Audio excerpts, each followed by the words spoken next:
Genesis 3. The Fall. Now the serpent was more crafty than any of the wild animals the Lord God had made.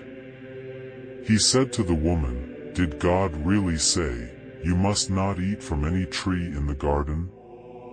The woman said to the serpent, "We may eat fruit from the trees in the garden, but God did say, 'You must not eat fruit from the tree that is in the middle of the garden, and you must not touch it, or you will die.'" "You will not certainly die," the serpent said to the woman. "For God knows that when you eat from it your eyes will be opened, and you will be like God, knowing good and evil."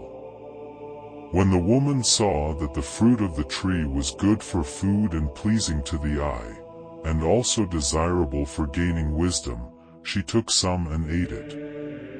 She also gave some to her husband, who was with her, and he ate it. Then the eyes of both of them were opened, and they realized they were naked, so they sewed fig leaves together and made coverings for themselves.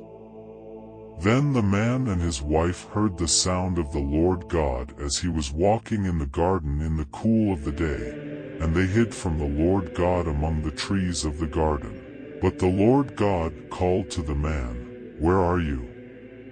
He answered, "I heard you in the garden, and I was afraid because I was naked, so I hid."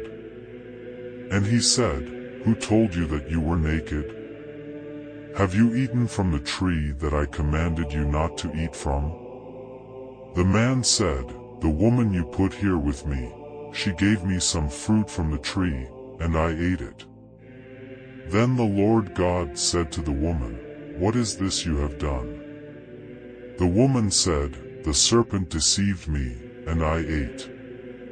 So the Lord God said to the serpent, "Because you have done this, cursed are you above all livestock and all wild animals.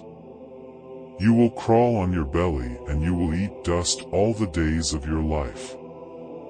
And I will put enmity between you and the woman, and between your offspring and hers. He will crush your head, and you will strike his heel." To the woman he said, "I will make your pains in childbearing very severe. With painful labor you will give birth to children. Your desire will be for your husband, and he will rule over you."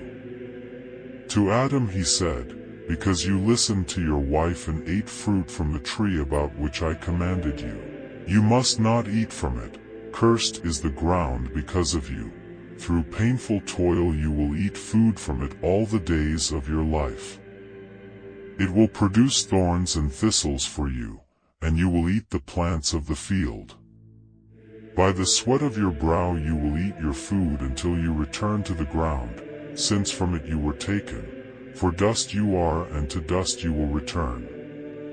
Adam named his wife Eve, because she would become the mother of all the living. The Lord God made garments of skin for Adam and his wife and clothed them. And the Lord God said, "The man has now become like one of us, knowing good and evil. He must not be allowed to reach out his hand and take also from the tree of life and eat, and live forever." So the Lord God banished him from the Garden of Eden to work the ground from which he had been taken. After he drove the man out, he placed on the east side of the Garden of Eden cherubim and a flaming sword flashing back and forth to guard the way to the tree of life.